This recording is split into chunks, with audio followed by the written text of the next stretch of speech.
How's Gervonta doing? He's doing great, man. Hopefully we'll see him here tomorrow. Oh, okay. Wow. Okay. All Well, when should we expect him back in the ring? We don't know, but it's coming soon, though, before this year. Gervonta Davis, just step in the ring and face somebody, dog, already, bro. For real. He'll be back. Oh, I know he coming back, dog.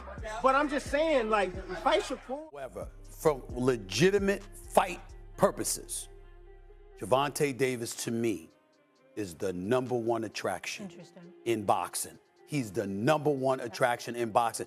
He will finish you. Yeah. He will close. And this brother comes, and he's one of those guys. They call him, the mini Mike, as a Mike Tyson. Yeah. He's willing to take a punch to give it now. Yeah. And I haven't seen him hurt. He got bruised. Yep. He might have bruises, but I ain't seen nobody wobble him. I ain't seen him. Tank Davis's coach, Calvin Ford, has confirmed that Gervonta Davis is gearing up for a comeback. And the boxing world is already on high alert. And stepping into the media side of the debate, Stephen A. Smith said Tank Davis isn't just a puncher. He's an elite boxer with a combination of power and technical ability. Gervonta Davis kept coming, so he can punch. He's a knockout artist. He can box. He's not given enough credit for it, okay? He closes, he finishes. Once he smells blood, he's like a shark in blood-infested waters, Molly. He will finish you, okay? Music, and by the way, he is an elite boxer. And so the time has come for this man, Mayweather Promotions, a PBC, Ellerb, Leonard Ellerb, and Al Heyman, and all of those guys. The time has arrived for us to stand down and to start giving Gervonta Davis the love and respect that he deserves. This brother is elite, and Stephen A. doesn't stop there. He puts Tank at the very top, calling him the #1 attraction in boxing flat out, and suggests the best possible opponent for him. You want to see him fight next, snorts Shakur Stevenson. I'm of the mindset that Tank is so much stronger, than people realize, so much more powerful of a puncher than people realize. I want to see him up at the 140 lb limit, and then Tim Bradley silences every critic with one simple point. If both Shakur and Tank are ducking real competition, then stop talking and make the fight. Fight Shakur, that's all I'm saying, bro. Fight any of these top guys out there, man. And that's it, because you can say, oh, Shakur ain't fighting nobody. Well, a circumflex. If Shakur ain't fighting nobody and Tank ain't fighting nobody, why don't they fight each other? If that's how y'all want to put it, fight each other. Bro, that would probably be one of the biggest fights in boxing right now, bro. The biggest fight, box office at it would sell out like this. Like that it would sell out. And while the debate around Shakur continues to grow, there's a fighter who isn't waiting around for the politicians to sort themselves out. Lamont Roach Jr. has made it crystal clear where he stands. He wants Shakur Stevenson.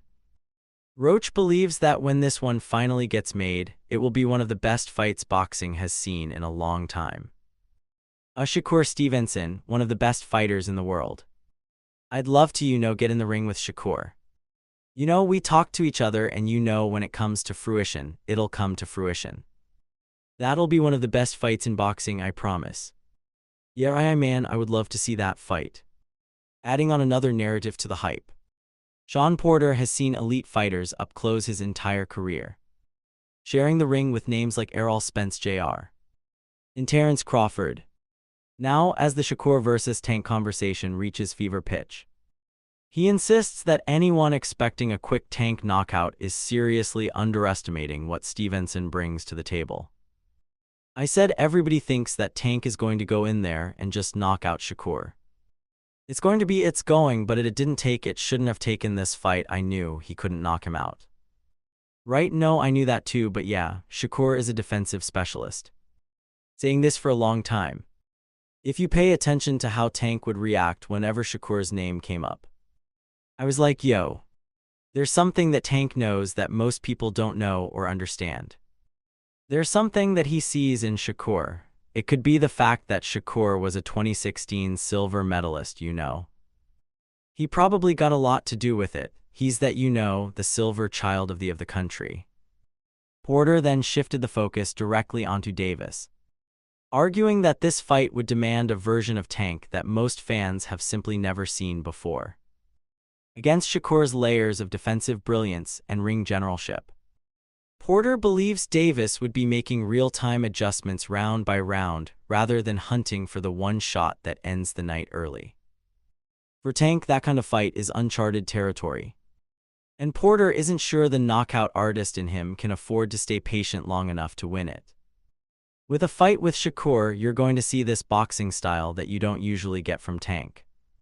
You're going to see IQ, we saw IQ, but to me, it was low IQ because the reason why it was low IQ was because everybody followed the script. And what I mean by that is you see somebody's IQ take place when a fighter makes an adjustment, and now you have to adjust to what that fighter is doing. And that's kind of where you see who's smart, who's going to get a hold of it. I think my fight with Terrence shows a very high level of IQ from both of them, you know. Yeah, for sure, and that's what Tank is going to do with Shakur. He's going to come into the ring and be a different version of himself. Continuing his breakdown, Porter doubled down on the tactical complexity of the matchup, refusing to let the knockout narrative overshadow what he sees as one of the most strategically demanding fights. He warned that when Shakur and Tank finally share a ring, it won't be settled by a single defining punch or one electric moment. It will be a deep grinding chess match where every decision, every adjustment, and every inch of ring space will matter from the opening bell to the final round. It ain't just a big straight left or a big left-right hook coming from Tank music that's going to end that night. That night is going to be the most strategical you've seen both these guys ever be in a fight. I don't know if we're going to ever get it. I think we will, for sure. Who else is there for if Tank trying to prove he's still the man? Who else you going to fight? To get a message to Tank for him to like make sure he understood like when you get past this legal situation. He's feel me on this. Tell me if y'all feel me on this. He's going to be just like Mike Tyson was when Mike came out of jail. When Terrence Crawford speaks on elite matchups, the boxing world listens, and his verdict on Tank versus Shakur carries the kind of weight that only comes from a man who has stood across from the best and figured them out every single time. Crawford isn't throwing opinions around for content. He's breaking down a cold, technical reality that he understands better than almost anyone alive. That power without a way in is just wasted energy and against a defense as sharp and calculated as Shakur Stevenson. Tank is great for what he do, and I respect Tank in the ring and his skills and his power and his attribute and he's smart. Yeah, he's definitely smart. He can box, and I'm not saying I would pick Shakur just because our differences. I'm telling you as a fighter, yeah. I would pick Shakur because I don't believe Tank would be able to land those big shots on Shakur like he does everybody else.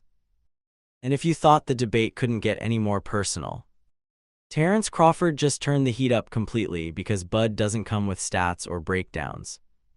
He tells straight up that he genuinely does not like Tank Davis and means every single word of it. But here's what makes Crawford's take so compelling for any real boxing fan. Even with all that personal feeling on the table, he still looks you in the eye and gives Tank every bit of credit he deserves as a fighter. Man, I just really don't like that dude. Why though? 'Cause I just don't like him. Like I really don't like him, I don't like him. Your cup of tea, that's just not your guy, like nothing about him, You know, I don't like nothing about him. I just feel like, he's just one of these little arrogant little dudes that's, using what he got to shield him. Like he got a lot of security guards around him and you know what I mean. He's in the limelight and stuff like that, but in certain situations, he wouldn't be acting like that. Do you like him as a fighter though? Yeah, he's a damn good fighter. Yeah, you know what I mean, I respect him as a fighter, yeah. He definitely got clear's throat, got skills, he got power, he got a tremendous boxing ability. Meanwhile, Coach Reggie Lloyd strips it all the way back to the basics. Shakur is the better boxer, plain and simple, and that matters more than people are giving it credit for. Lloyd's warning to Tank is as clear as it gets. You cannot afford to spot Shakur in the early rounds because once those rounds are gone, They are gone for good and no amount of power changes that match late in a fight. Shakur is a better boxer, and again, like I've been just saying about Tank giving away rounds. Can't give away music 2 and 3 rounds to Shakur 'cause you're not.